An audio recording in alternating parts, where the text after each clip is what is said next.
And Rabbi Metzger, I am grateful to you for the extra minute because I intend to use it. So, thank you, Rabbi Yaris. Thank you, Rabbi Metzger. I want to thank Risa and Rabbi Rafi Cashman for dedicating the program this evening in memory of Risa's father, Martin Paul Solomon, Menashe ben Avram Yaakov Zichrono Livracha. I want to thank everybody for tuning in this evening for the first hour so far. We've got an hour to go. My shir, as well as Rabbi Sammy Bergman. So, my topic is Maoz Tzur, more than Rock of Ages. I want to talk Hanukkah and music. So, for someone of my generation, when you want to talk Hanukkah and music, you have to look at the first source on the source sheet. I put a link to the source sheet in the chat so that people will be able to download it.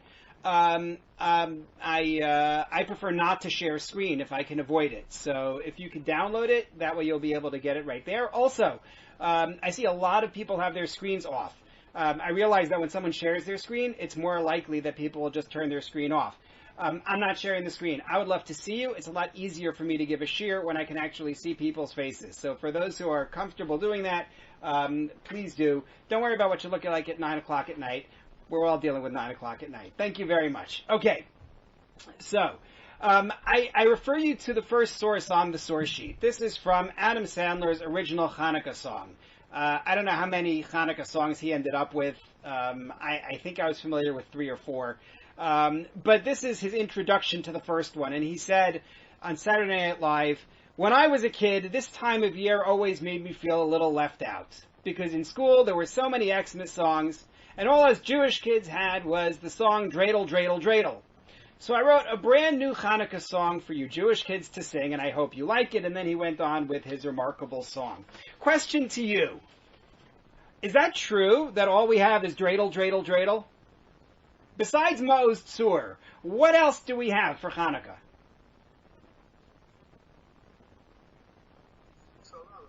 Sorry? Give me one. Haneros Halalu. Okay. Haneros Halalu. It's nice. Not so catchy, but it's, it's a song. What else? I Had a Little Dreidel is Dreidel, Dreidel, Dreidel. Those are the same song. You can't claim it twice. Al Hanisim. There's a good one. And Al Hanisim has multiple tunes, and we've got all those verses. You can break out a verse like Yevanim and use that separately. Definitely counts. Others? Halal. Well, Halal. You're full of songs in Halal, and we're going to come back to the importance of Halal.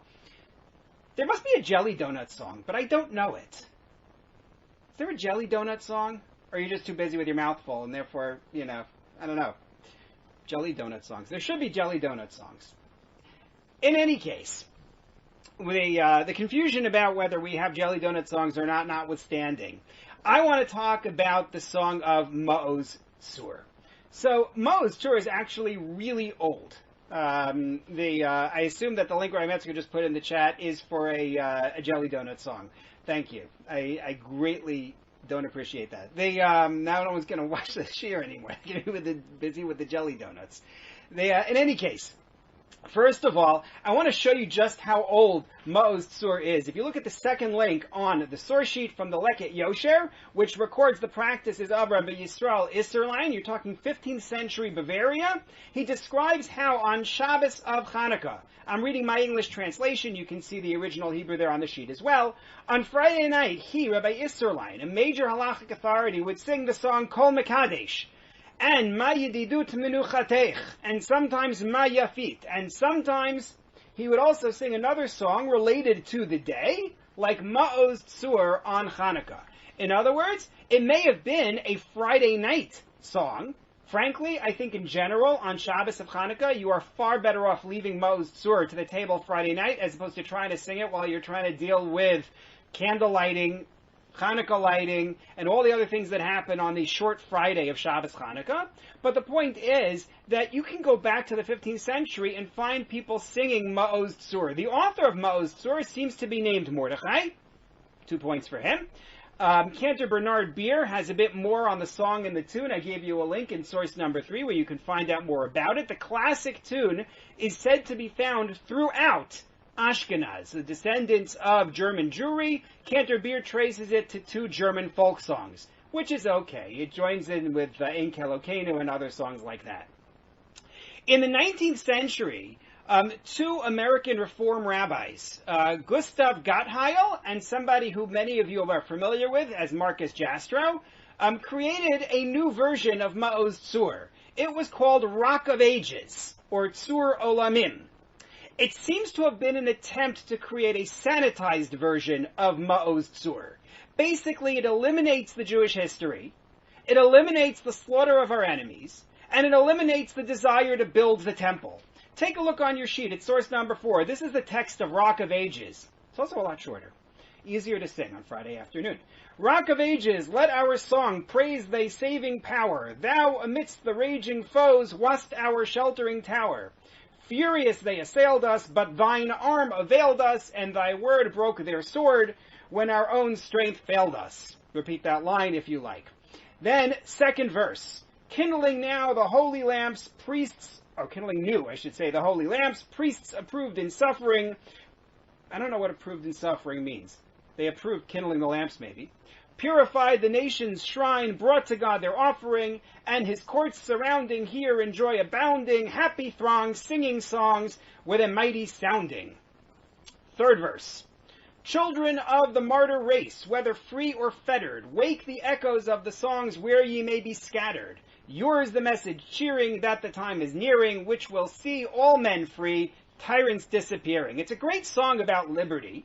It's got some celebration, records some of the story, but it's missing the guts of Maoz Tzur.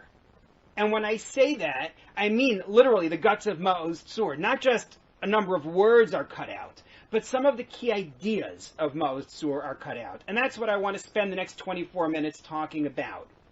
So, I start off with a point that Rabbi Yeres touched upon in his shiur. Music is fundamental to celebration of Chanukah.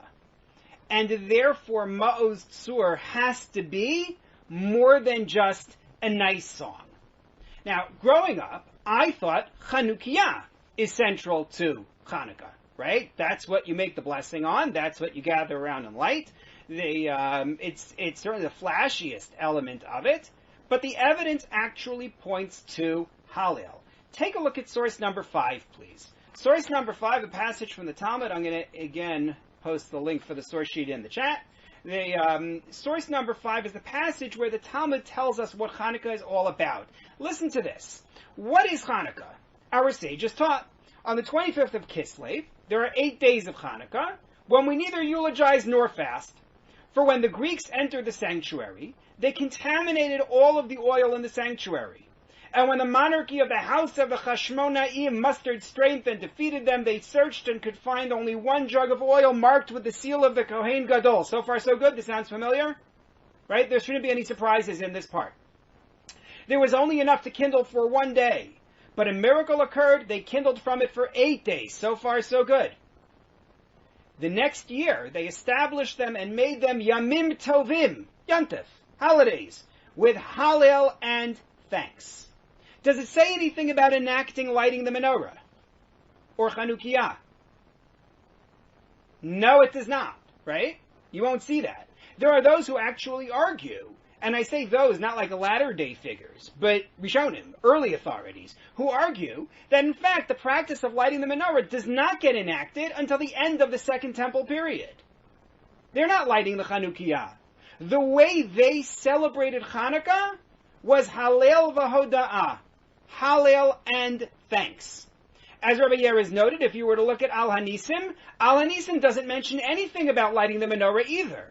It does mention that they lit lamps in the yards of God's sanctuary. There are many possible meanings to that, but it likely does not refer to the menorah either. Instead, Al Hanisim, which we say in the prayers on Chanukah, talks about establishing those days, Lahodot ul Halel l'Shemcha HaGadol, to thank God's great name. And, as Rabbi Yeres noted, the Rambam in his laws of Chanukah includes the laws of Halal.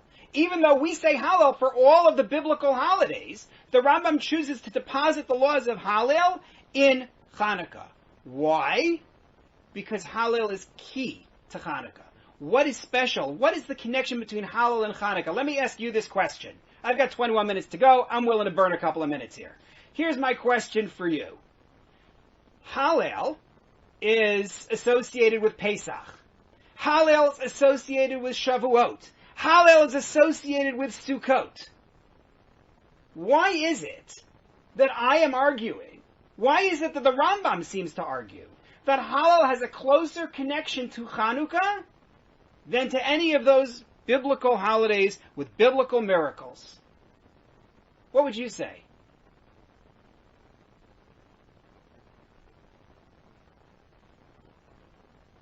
Why should Halal and Chanukah have a special connection?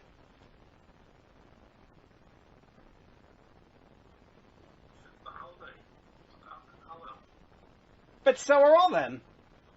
All of them have that, have Halal. I don't see why that should be such an issue. I'm sorry?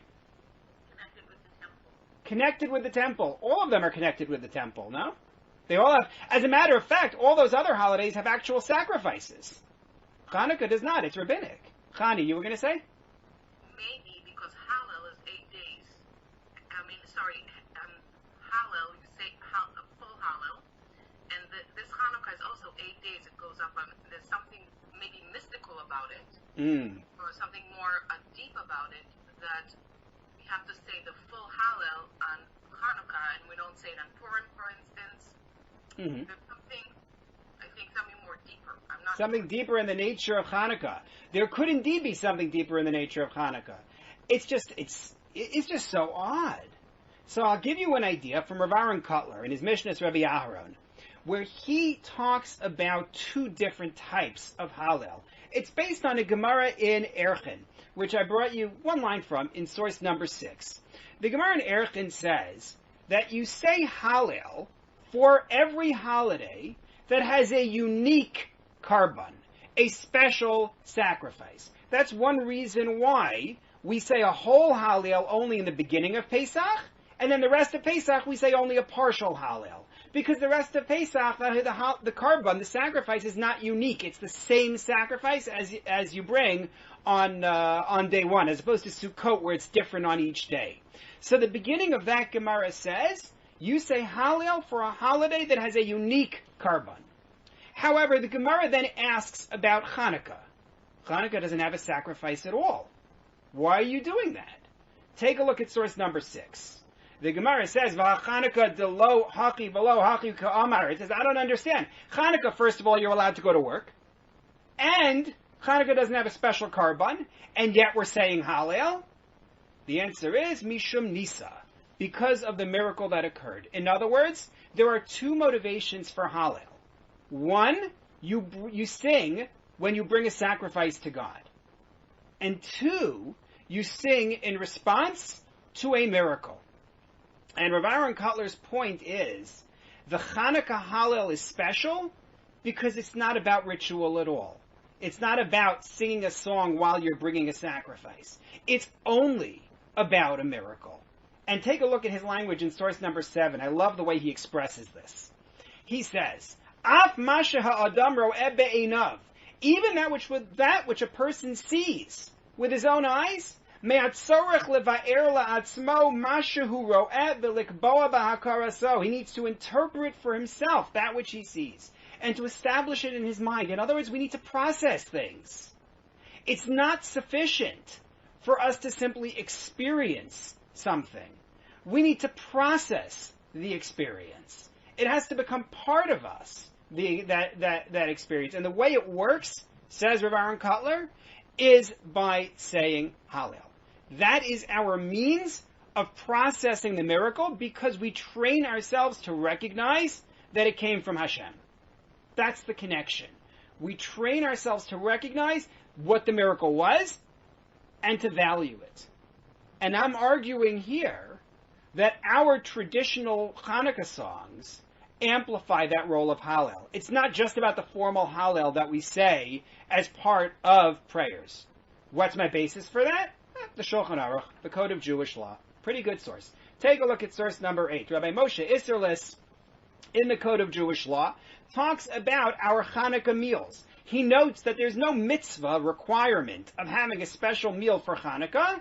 However, he says Nonetheless, the Noagin Lomar Zmiros Ushfachos Bisudo Shamar Ben Bahem, our practice is to sing songs at those meals that we create for Hanukkah, Va'az Havi Sudas Mitzvah, and that makes it a mitzvah meal. These are mitzvah songs.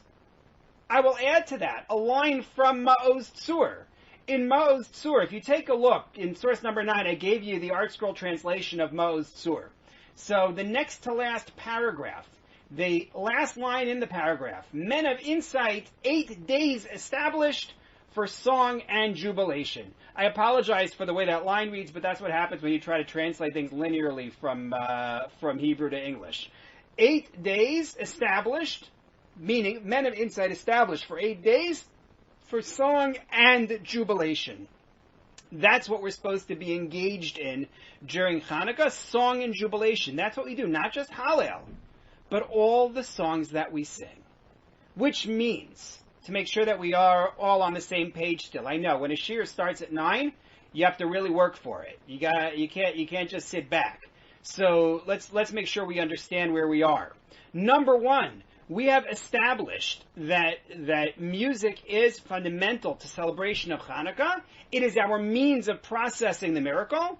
That this does not only apply to Halal, it also applies to all the songs that we sing. They help us process it. And now I turn to Maoz Tzur and ask, so how does Maoz Tzur do that? What exactly is Maoz Tzur about? How is it different from that song we started with, this Rock of Ages? So we look at the opening verse in source number 9, and we're not going to do a fine textual analysis. Like I said, 9 o'clock at night, not the time for that.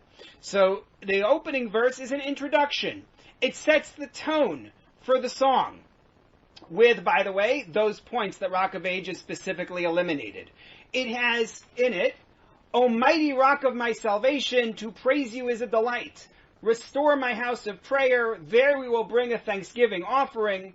When you will have prepared the slaughter for the blaspheming foe, then I shall complete with a song of hymn the dedication of the altar. All right, this definitely isn't going to go with a tune. I don't care what tune you come up with. You can't even do Kol Makadesh tune with these words. Nothing's going to work. Nonetheless, bear with me because the contents are important.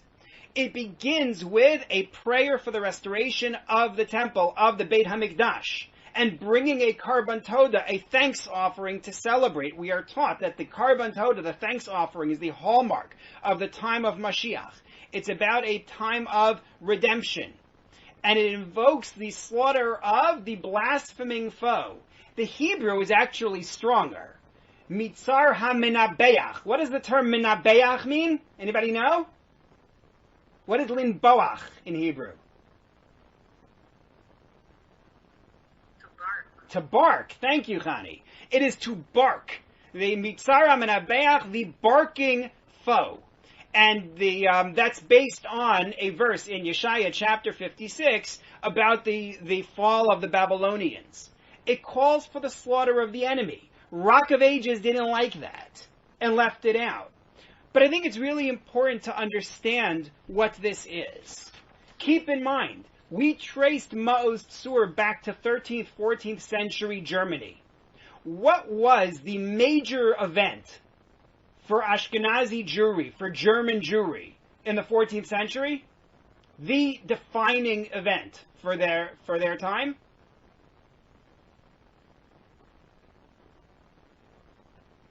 The Black Death. Right? The Black Death, which led to massacre after massacre after massacre, pogrom after pogrom after pogrom. Fundamentally, that's what created Jewish Poland. Because King Casimir in Poland opened the doors and said, we welcome in the Jews.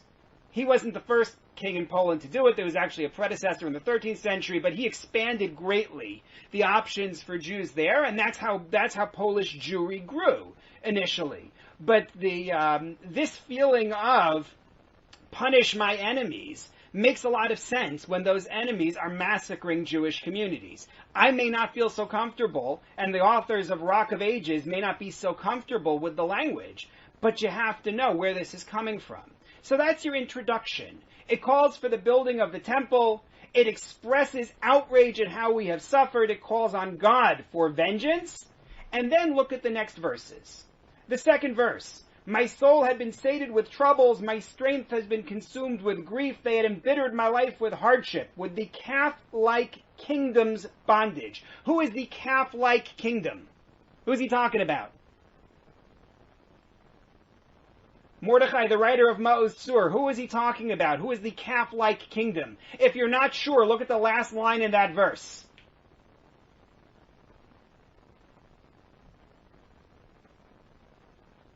Well, I'm just going to wait here. We're in the second verse in Maoz Tzur. Sorry? Mitzrayim, Egypt, correct. Pharaoh's army and all his offspring, right? This is talking about Egypt. They are known as the kingdom of the calf. It's Jeremiah chapter 46, because they are pampered and lazy and comfortable. So that's your second verse. Your first verse is an introduction. Your second verse talks about God saving us from the Egyptians. Your third verse, to the holy abode of his word he brought me, but there too I had no rest. An oppressor came and exiled me. Which oppressor was it who exiled me? Babylon, correct. An oppressor came and exiled me. And it goes on to talk about my sins. I had served aliens, meaning idolatry, had drunk benumbing wine, scarcely had I departed my land, but then I came back. At Babylon's end, Zerubbabel came, and then we were able to build the second temple. So my third verse speaks about Babylon. We're talking about Egypt, we talk about Babylon, and then in the fourth verse, to sever the towering cypress sought the Agagite, son of Hammedatha. Who is our enemy here? Haman, but Haman representing what empire? Persia. Correct. This is about the Persians. So our fourth verse is about the Persians. You know, right now, I didn't know this was a Hanukkah song. Right? Your first verse in general is thanks to God and calling on God to save us from our enemies. And then we've got Egypt and we've got Babylon and we've got Persia. Finally, verse number 5. Greeks gathered against me then in Hasmonean days. Right? In Hebrew, Greeks are called Yavanim. Right? Yavanim. How does the word Yavan come to mean Greece? Anybody know? Like in many cases in Hebrew, the English name, the name that we use in English, is recognizable in the Hebrew name. Where does the name Yavan come from? Anybody know? I mean, it's mentioned in the Chumash in the beginning among the nations that descend from Noach, but that's not where it comes from. Ionia. Yavan. Ionia. That's the origin. That's a side note. So here we finally get to the story of Chanukah. Greeks gathered against me then in Hasmonean days. They breached the walls of my towers and they defied all of the oil. Now, when it says they breached the walls of my towers, there's a Mishnah which teaches that there was a barrier in the temple. Only those who had accepted the covenant, meaning only those who were Jewish, were allowed to proceed past that barrier. And the Greeks smashed holes in that barrier, saying there is nowhere that we are not allowed to go. That's what it means when it says they breached the walls of my towers. And from the one remnant of the flasks, a miracle was wrought for the roses. They translate Shoshanim as roses. Others translate it as lilies. Men of insight, 8 days established, as we said, for song and jubilation. And here I brought you of Shimshon Raphael Hirsch in source number 11, with his beautiful description of that last flask of oil. One single pure spark, loyally treasured in but one single Jewish heart, is sufficient for God to set aflame once more the whole spirit of Judaism. It's a beautiful paragraph, worth reading later. He goes on in that vein. But that's the Greece part. And then finally, in the next paragraph, bear your holy arm and hasten the end for salvation. Avenge the vengeance of your servant's blood from the wicked nation. The wicked nation, I'll save you from trouble on this one, is Rome, specifically. They're identified as the red one because Esav is Edom, he is Admoni, he is the one who is ruddy. This verse is actually not an original part of Maoz Tzur. It was written later, not quite clear how much later. there's a lot of interesting imagery there, but we're running low on time, so I'm not going to mention much except to say that when he talks about the 7 shepherds, establish for us the 7 shepherds, look at a verse in Micha, chapter 5, sentence 4. That's a reference to them, and the Gemara at the end of Sukkah discusses who they are. But here's where I want to now come back. We've now read Maoz Tzur, and for anyone who hasn't read it before, maybe that was entertaining, maybe even enlightening. But how does this connect? In other words, so I've told you that I think the songs of Chanukah are the essence, more so than lighting the Chanukiah. And I've shown you, I hope, how that's emphasized in Talmudic sources, how it's emphasized in the Rambam, how it's emphasized in the Shulchan Aruch, in the Code of Jewish Law. It's all about the singing. The singing is, as to use Rav Aaron Kotler's phrase, it's supposed to help us process the miracle. How does Maoz Tzur, what we just read, how does it do that?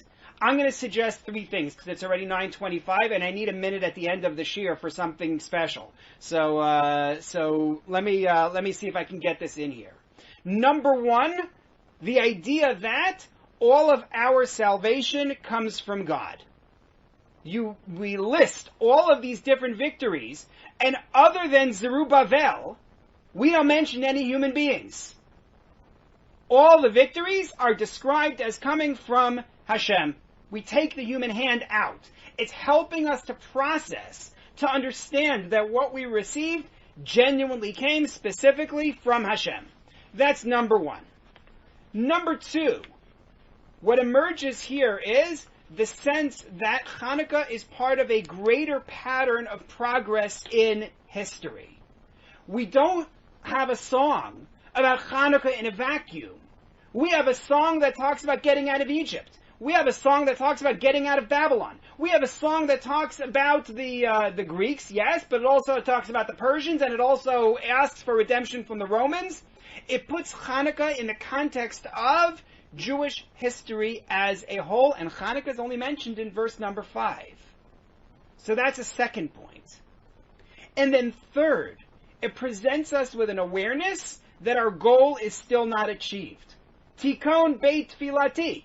Let my temple, let my Beit Hamikdash be built, be established. We're not there yet. It's not a Rock of Ages song. We were saved. Everything's wonderful now. It's not true. We're still waiting. We're still working. So this is how we process the miracle. So I brought you review questions on the sheet. I think it's especially valuable when you're doing a shiur late at night to have review questions. How long have Jews been singing Maoz Tzur on Chanukah? Well, at least since the 15th century, from the story of Rav Isserlein singing it Friday night on Chanukah. The 2 kinds of causes for Halal. Number 1, there is the cause that is to go along with the ritual of a sacrifice, but that doesn't apply in Chanukah. And there is also the celebration of a miracle. That's what Chanukah is known for, and that is its principal contribution to the nature of Halal. From which persecutors were we rescued? In each paragraph of Maoz Tzur, so you can go down the list. Right? 2nd paragraph is Egypt, 3rd one is Babylon, 4th one is Persia, 5th one is the Greeks, 6th one we hope will be the Romans. And the 3 lessons we learn for processing it are, once again, salvation comes from God. We're supposed to learn to feel that as we sing. That Chanukah is part of a greater pattern of redemption in Jewish history, and an awareness that our goal is still not achieved, and God willing will be achieved, just like it was on Chanukah. For those who are interested, I gave you a link in the last source. I came across a fascinating article, it's in Hebrew, by Dr. Orlean, Dr. Michael Orlean, tracing biblical and rabbinic references in Maoz Tzur. So for anyone who wants more about Maoz Tzur, that's a good place to look. Okay, so I now need to just ask your patience for 1 minute.